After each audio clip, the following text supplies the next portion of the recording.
তাকিয়ে দেখবে তুমি যখন এই সমাজের বুকে ঘুরে বেড়াও তখন অনেক ধরনের মানুষকে দেখতে পাবে। তার মধ্যে কিছু মানুষ থাকে যারা ডিজেবিলিটি। এই ডিজেবিলিটির অনেকগুলো পার্ট থাকে, তার মধ্যে একটা পার্ট হচ্ছে বোবা, অর্থাৎ যে মানুষটা কথা বলতে পারে না, হয়তো ইশারা কিংবা ইঙ্গিতে আমাকে কিংবা তোমাকে কিছু বোঝাতে চায় বা কিছু বলতে চায়। তাদের কাছের মানুষগুলো তার কথাগুলোকে হয়তো বুঝতে পারে ভালোভাবে। আমরা ছোট থেকে শিখেছি ওই মানুষটাকে বোবা বলা হয়, কিন্তু প্রকৃতপক্ষে ওই মানুষটা কিন্তু বোকা না। আমি কিংবা তুমি আমরা ভুল জগতের মধ্যে বিচরণ করছিলাম। আসলে যেটা দেখি তার পেছনের গল্পটা কিন্তু আলাদা।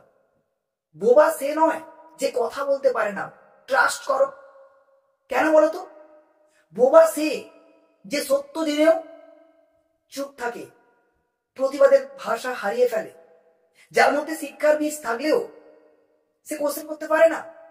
সুতরাং সেই মানুষগুলোকে বোবা বলা উচিত নয় কি?